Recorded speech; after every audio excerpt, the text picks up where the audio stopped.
Hello and welcome to the Film Ireland podcast. I'm Gemma Creagh and I'm chatting with Gerard Lough about his Neo Noir film Spears.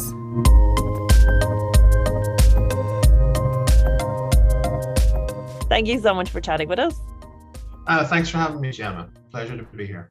Great. So I just wanted to start with, if you could give me a little bit about your background, like how did you get into the world of filmmaking and what type of films you're passionate about? I suppose as a child of the 80s, the films that have made a big influence on me growing up were, movies like RoboCop and Predator, and then at the same time, on BBC at that time would be Movie Drone, which would be showing cult movies, and they were presented by either Alex Cox or Mark Cousins.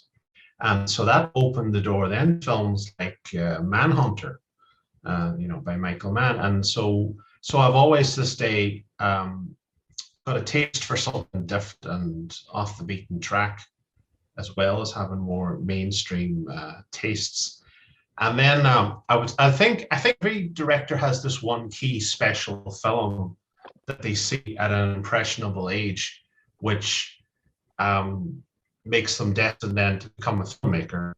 And for me, of course, I have to be awkward. I'm going to pick a movie that was a big flop at the time, which was in 1895. It was Catherine Bigelow's thriller, science fiction thriller, Strange Days. For some reason, that made massive impact on me at just the right time, because then I was 18 and coming out of school, and getting at that point to decide what to do. I think it was very lucky was in 96 and early 1996, there were a whole bunch of films, very good films that just had a big impact on me. And what happened at the time was it was Seven, Heat, Casino, Trainspotting, Strange Days, 12 Monkeys. I think that's it. So it's just, that built my faith. And then, to summarize very quickly, I did a diploma in media studies, came out of college, moved to London with the arrogant, naive idea of taking over the British film industry, although one small problem, no experience. So it's finding out the hard ways, catch-22 of being a director. So, okay, well, what experience have you got? Why should we trust you with, a budget and whatnot? But then in 2003, was lucky enough to land a 7-week internship at a very good advertising agency. And I was there able to do my first music video, and I've done 13 since, and then did 7 short films. And now that led me to this Spears, which is my second feature film. And that's pretty much summarizes it. But if I say one thing, because we have to, actually we assume the people listening to this podcast are people who are starting out in filmmaking or are interested in becoming film directors, producers, or writers. I would say one thing from my background experience is, please God, make some short films before you even think about taking on a feature film. And it might be a cliche, but it's, you got to learn to walk before you run. Because I was still probably a little bit lost on my first feature film, to be brutally honest, because it is such a threshold to cross from a 10-minute short to a 2-hour feature that I think every director, I don't care what they say on their first feature, don't completely know what they're doing. It's like a baptism of fire. But that's what I think anyway. Very interesting, actually, to say. And what were the main leaps that, that the differences in the shoot, the piecing it all together, what were the big jumps from making that short to the feature? Because not like with this one either, I know it's your second, but it's not like you didn't bite off more than you could chew. There's so many characters and locations. And I did that I could chew a little bit, but I think it's good to bite off a little bit more than you chew. I like that quote from David Bowie. If you feel you're in at the deep end a bit and your feet aren't quite touching the floor, as he said, something interesting is going to happen. And also, it's good to. If I picked a film project that was going to be a cinch, what's the point? So I do make a cross for my own back. I'm a glutton for punishment or something. But no, but sorry, to answer your question, with a big difference, everything's longer, everything's more complicated, more expensive. The short film is a sprint, and then the feature film is a marathon. And then at the end of it, then becomes a big. What also comes as a big shock to you the first time is you're going to have to wake up to the business side of things, which is the demands of the box office at the cinema, distribution, marketing, advertising, promotion. And if you don't pull your head out of the sand and attack that with as much care as you did actually making the film, you're in for, you really, because I always believe it doesn't matter how good film is. People haven't even heard about it. They're not going to see it. So you've got to get out there and bang the drum and get the word out about it. What did you, so you were in talks with a distributor about this. Actually, do you know what? I'd rather talk about this in a linear fashion. So you've done your shorts and then you approach this. As I just said, it's a lot of threads. How was the screenwriting process like? How was it getting that together? Well, I think went through about 15 drafts, which makes the mind boggle. And it was the rewriting kept going right to the last day of principal photography. Now maybe I just can't make my bloody mind up, or I just was always trying to push it to make it as good as possible. And I was the writer on this as well. So I had a lot of hats on my head. I'm the writer, director, editor, director of photography. Now, to be honest with you, I do not advise any filmmakers listening to this to take on that many hats. Now, if you can write, great. If you're good behind the camera, which I am, great. But it is a lot to take on. Now, that said, that was the way that got the film made, on the budget that it was. But it's not. I wouldn't advise some of these things I've done, but that's what I did. So it was 15 drafts, and how long did it take you? Like, where did you get the inspiration from? How long did the process take you? Did you work with a script editor? Did you shop it out to people that you know? I don't believe in script editors. Going to start the first controversial thing we're going to say in this podcast. You can get absolutely swamped with feedback then, and then your confidence could be knocked, and you don't know after a while if you're up or down. So you're going to have a bit of faith in yourself, I think, and just think that, you know what, this is. I mean, I let obviously the producer Fatima read the screenplay and said, yeah, it's good, it's strong, and she's a very good, voracious reader, and she kept turning the page, and that was the sign it's working, and that's the song. So it's about getting a good story, in short. But how we came up with the idea was the first film was a horror film, Night People. So it was like, okay, let's do something different. And I was already finding I was becoming already pegged as a horror guy. And one producer even said to me, well, sure, all you're good for is horror and science fiction. What are you doing knocking on my door? I mean, now, this is all because it's only because I did one horror film and one horror short film, but it was based on a Stephen King story, got me a lot of publicity, and I think that's me. That's you. If you don't watch out, I think directors can become like actors. They're typecast, and it's very hard to. I mean, naturally enough, if you make a splash in one genre, people say, "Well, why don't you do another one?" So this film being a neo noirish mystery thriller, it was a whole different kettle of fish.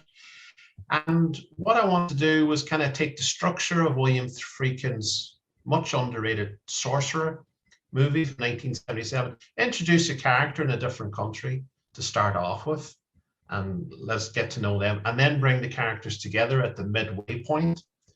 And then I would say then, I would certainly have to cite David Mamet as an influence for his tricky, twisty, always con artist, infused films like The Spanish Prisoner, House of Games, and my favorite, Heist. So I think, and then I would say then just take the look of, let's say, Michael Mann films like Thief, Manhunter, and Miami Vice and things like that, and that's that, and then finally then we've got the heavy electronic score soundtrack as well, because I love electronic music. So I guess you put all those things together. It's a strange mix, but I think it makes for an interesting thriller. And actually, just while you're on the score, I really, really thought it was beautiful, and it elevated it so much, and it sit well. The songs that were chosen were really gorgeous, and the mix worked really well. How did you clear the rights for 2 hours worth of that? That sounds very expensive. Well, it was, what was it, 4 songs? Yeah. I think we were, the budget wise, we couldn't go, to show you how tight it was, couldn't go past 3 songs. Then finally, the final song was a song called Pixelate by an Irish Egyptian artist called Treachery. And I said to the producer, look, I need one more song. And she said, no way, there's no way in hell, Jer. We don't have the budget. I said, okay, let me just play it for you. And let me just show you it play with the scene, which was in the movie a montage in Berlin with the couple go on. And she said, okay, all right, you can run this, let's go. So that's a good producer, but also had the good sense to see that song, like the other 3 songs, were magic. And nothing was arbitrary about picking them. They were all picked very carefully to work with a very specific scene. And then finally, what went with it so well was Sigrid's score. And she's a new composer. This is her first feature film. And so it was all electronic as well. And they just all went together. Clearing the rights to them wasn't expensive, because they were all fairly new artists. They were up and coming. I think in my stupidity, I did at one point consider Depeche Mode, and the quotes were quite high. And I think the answer was no anyway. But so it just gives you, I think roughly we're talking about, I remember I seen it's about 2,000, 3,000, 4,000 quid. If anyone's wondering, that's how much it. That said, which is very strange about clearing rights to a song, it can be anything. It's whatever the artist says. If the artist says, look, 10 grand, then that's it. So it's strange. And some artists are very, very, very picky about. I remember before inquiring, and they said, well, what's the film about? And what exactly is the scene you're going to use it for?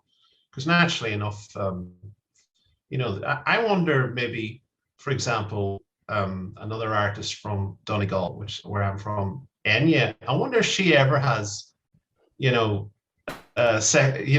more second out to anyone licensing her music after her music being used in a torture scene in David Fincher's The Girl with the Dragon Tattoo.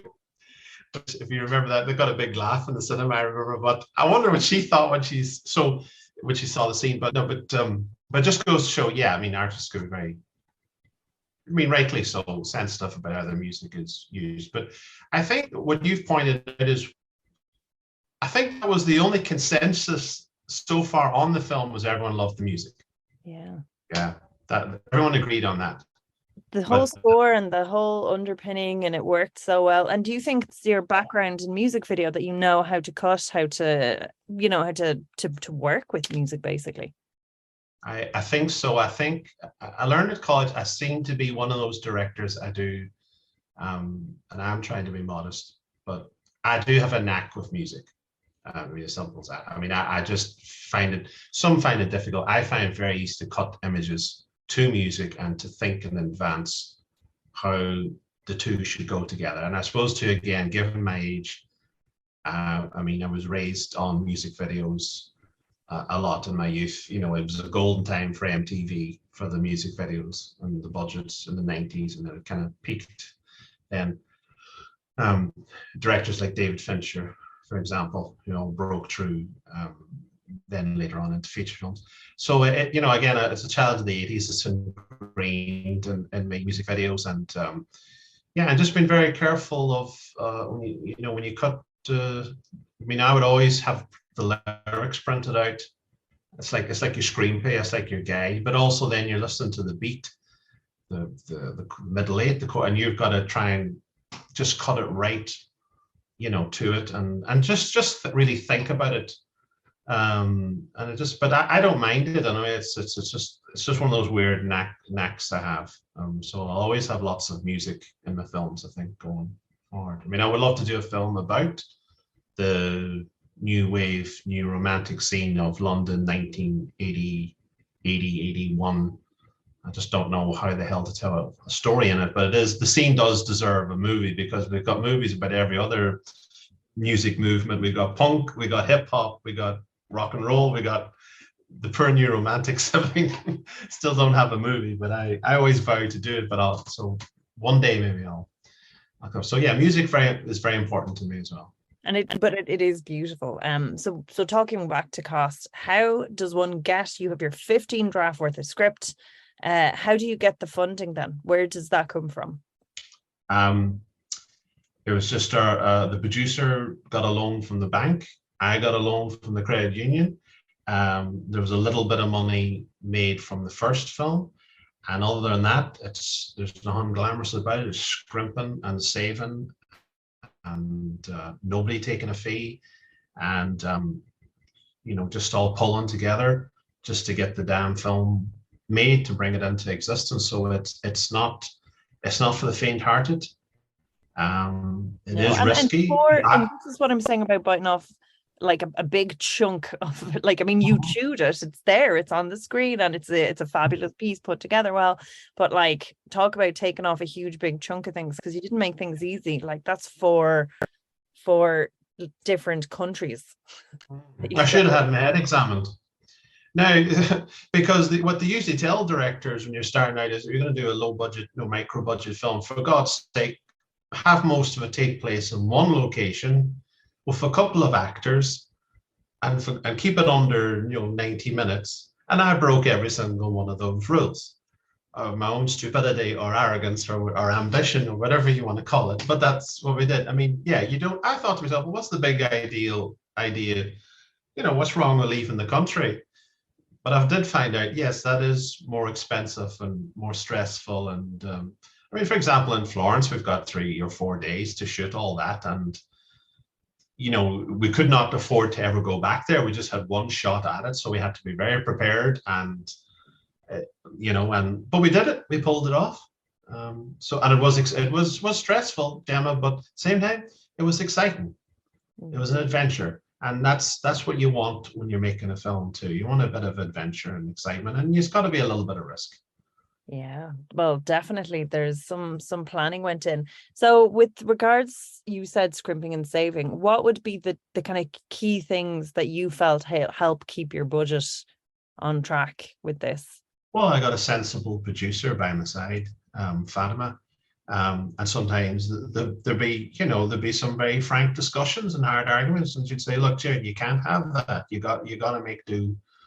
You want 3 of these things, you got to make do with 2, and we've got 2 days to do this, and you're gonna have to, So there's and those are conversations that need to happen, because directors, it's great talking about your vision and your imagination, but then it is hard then when you're shooting it, that the practicalities and the reality can be very harsh sometimes in making the film. Some things have to be a bit compromised, and you can't, I mean, on a film like this, you cannot do 50 takes. You can't sit on location for an hour to wait for a cloud to pass into frame that supposedly the likes of Michael Cimino or David Lean did. You'd be dead in the water if you did it on a film like this. So it's not to say we just do it any old way, but there's got to be a balance.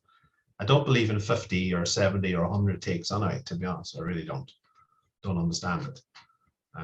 So you gotta get a move on. So what I'm saying is, you need a good producer by your side. That's the first, and you need a good script it's all nailed down. It's on the page, so you've got that guide, because God knows when you're shooting a feature film, it does get confusing. Because of course, we all shoot it out of sequence. Your first day of shooting could be the middle of the script, then the next day could be the end. And so after a while, it's but what's always keeping you right? It's a script. If you have a good story, you always have a map. And again, this is it. It wasn't an easy task to do. So you have your script, your meticulously planned out script that you've gone through with it fine tooth comb. You've your producer gone, you gotta keep moving. You have to cut one of these scenes. They're not gonna get it all in one day, or the weather's not there for this. And then you're already, as the director, being the DOP on it, and then trying to, you know, wear different hats for the production. Like, was that difficult? Because not having, like, I presume not having like your script supervisor on set going, that's not going to line up with this, or edit. We didn't even have a script supervisor, didn't have a continuity person, didn't have catering, I didn't have an assistant director, none of these things. And so you just got to do all those things to yourself. And of course, sometimes there probably, there will be mistakes. I think there's mistakes anyway, to be honest, on any film, no matter what the budget is. But so the wristwatch in a period piece, like no matter what you're looking at, the coffee cup from Game of Thrones. That's right. Yeah. So so it's just, so it was grueling at times. And it just was, there's time, in the opening scene, we were up a mountain in a place called Sleeve League at 6-7 a.m. in the morning. I think I got travel sickness on the way, or it was nerves or whatever it is. And I just thought at that point, why did I become a film director? But it was okay. We got on with it. And then this fog came in. As you remember the open scene, there's fog everywhere. That was not planned at all. That totally ruined the shot a month ago. And I was cursing it up and down. And then I actually thought, you know what? This is actually a happy accident. This looks really cool. And everyone's going to assume I did this on purpose anyway, or I have one hell of a smoke machine. But it was very ominous. And of course, it suited the film. So there are, that's what I'm saying, is you can plan too much as well. And you can't throw a tantrum if things don't go exactly your way either. Especially in terms of weather. And tell me about the I suppose you'd have to go with the flow, but tell me about the actual shoot. How long was it? How long did it take you to get it? I think it might have been around 2 years, if I remember correctly, which is shocking. It was never supposed to take that long. COVID played a part in that too. I think it added about 5 months onto it. But yeah, it was a very long. There was times where you would only shoot for, let's say, 4 or 5 days in a month, ran out of money, come back the next month, pick up again for another week. Towards the end, it was getting like that. It was really tight going. And I always compared the film to a house of cards. It could collapse at any moment. But I also knew at a certain point, once we kind of reached past the halfway point, we got 3/4 there, we've got a film. But again, it's my fault. I made it so bloody difficult. But we did get there in the end. And, as you see, there's the film. But it was an absolute bitch. But then at the same time, when I look back, I was just trying to remind myself about the movie. I was looking at the trailer today, and sometimes I'm like, did we make that? So it looked cool. And then editing it, putting it together. So, like, I presume there's a lot of shoots to get through. There's a lot of like arcs to close off. Like, was there anything that you were like, oh my God, I would have loved to go back and do pickups there for like 8 days? Or were you happy then with what you had? Had that problem on the first film, didn't have it on the second one. So maybe, I don't know, is that experience or it's luck? But I think it's experience, because I know I would like to have had the option on the first film night. Like, there's about a handful of scenes where I think could have done better there, and you'd like to reshoot, but you've no option to reshoot on that kind of a budget. So it's just tough shit. And also, I think too, I had a lot to learn about working with actors, because not able to operate a camera is one thing. You push a button and the camera does what you tell it. It's not so simple with flesh and blood actors who have their own feelings, and you can't just troll them with script and say, do that, okay, action, and just expect it to be what you're imagining in your head. No, you've got to talk to them, you've got to give them room. And I learned personally, the great thing is, and it took me a while to learn, is to shut up and just let them find their way to it. Because on the early short films, I'd say, okay, you sit here, and then you move your head here, then you raise your hand here, then you say this line with this emphasis on this word. I drive them crazy. And I learned from experience, if what I did was on this one, especially, all our actors are fine actors. Anyway, there's no two ways about it. They were all right for the part. And then, so then the third thing is for me as a director, sometimes certain to begin with, what I mean is like on the first takes, shut up, let's see what they do. That sort of thing. So sometimes you can give them far too much information and you're confusing the hell out of them. Sit back, watch them. And I mean, unless they're going way off, there's often you don't need to say anything because they're just so damn. I mean, this cast I have were so bloody good. It's just, to be honest, 90% of the time it's just, to be honest, roll the camera and watch the magic that came off them. Fabulous. And then distribution. We were chatting about that a little bit before. Yeah. Can you just tell me a little bit about how you're finding that? I mean, it must be tough again to create a piece of work, knowing all the work that went into it, and then getting it seen is a whole other kettle of fish and getting it out there. It's as hard, if not harder, than making the film itself. It's a whole different kettle of fish where, it's the business side of things. The business side of films, I don't always particularly care for or like or agree with. I'm, as a film fan, I don't always believe the box office is the beginning and end all of what a film's fate or legacy should be, which it often isn't anyway. But in terms of distribution, I mean, we had lots of meetings and we came close a few times, but it was the one stickler was there's no famous actors in the movie. And that was it. And other than that, there was COVID at the time, because at the time we were in the peak of COVID, it had spooked them all as well. And I was adamant about a cinema release. And I said, no, Gerard, not in this climate.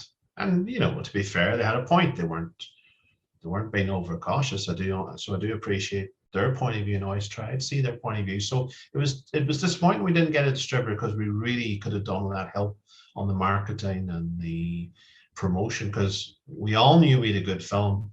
It's just getting the message out to people, people who would appreciate this kind of film, because I think they would enjoy this twisty, turny, stylish, globe-trotting thriller.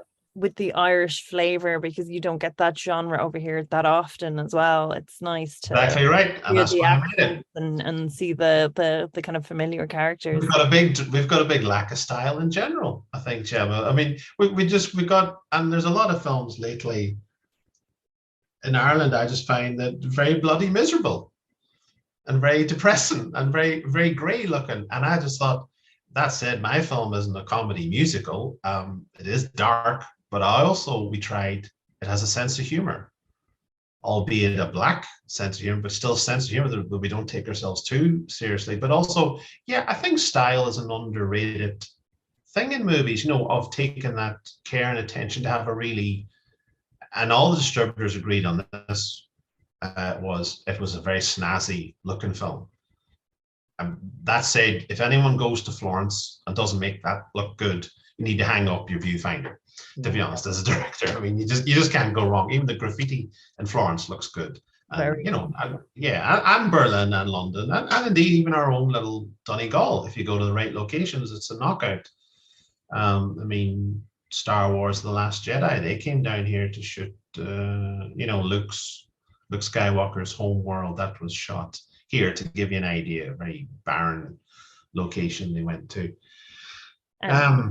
Tell me a little bit again about how like you've been through sort of the ringer, and you've touched every element of this film. What, number one, will you take with you to your next film, and two, advice would you have given your younger self about to embark on this film? I thought you were going to say, what would you take to the grave? No.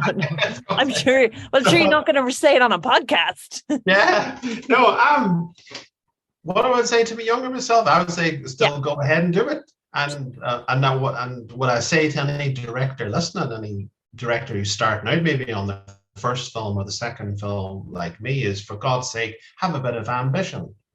Push yourself, and put your heart into it. And don't expect everyone's going to like it or appreciate it, but by God, make a film that I made Spears because I wanted it to exist. It's my kind of film. I love Neo Noir. I mean, last night I saw Emily the Criminal for the first time, and I thought it was a knockout. So I don't know what it is. I'm just drawn to Neo Noir and drawn to, stylish looking films, and and I think we could do a bit of that. So what was the first question again? And then the first one is, what are you going to take with you to your next film? So like, what is your plan now for the next film? What themes do you want to explore? What's the lesson that you'll bring on to that now? Well, I've got, because of this film, I've definitely got, as we say, itchy feet. So you want to travel more again. I'd like to go to Japan and film there, and go to any country I haven't been to before, because I cannot think of anything better than going to a country you've never been to before to make a film. Not to go on holiday, to make a film, and the way those memories you bring back then last forever, because they're on screen. And the very first night, I'll never forget, when we were in Florence and we were standing in I think it's called the Piazza del Repubblica, and God forgive me if I'm not pronouncing it right, but we were standing in the square. I felt a bit out of my depths on the first night in Italy, but we went to look at the location anyway, and then we thought, wow, this is going to be fun. This is going to be a good idea. And at that moment, there was a musician playing the theme tune to The Deer Hunter. And then a romantic part of me was thinking that the director, Michael Cimino's ghost, maybe was looking over us and saying, okay, don't worry about it. Kismet, definitely. That's meant to be. Yeah. But what lessons? I'll tell you, a big lesson is I've learned now, just to tell other directors, is there's one thing you shouldn't rush, and that is be very careful of how you cast your film. And I think Alan Parker put it well. He said there's, excuse my language, there's nothing that will bollocks up a film faster than casting the wrong actor.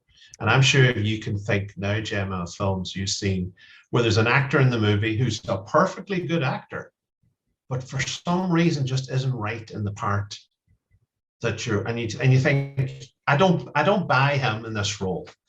Yeah. And it's a hard thing to take, but I've learned now to have patience, which is not my strong suit, but by God, you've got to have patience with casting and to go with your gut. There's nothing scientific about it. There's no logic to my casting decisions in this film. I can tell you, it was just all gut. And I knew they were right when they did their screen tests and everything. So but that's a thing that locations and music, it's all very important too, but by God, the casting is, and I think this is certainly the best cast project I ever, because I think maybe you might agree, even our little supporting actors who just had one or two scenes, nobody was a weak link on this one. There was great chemistry.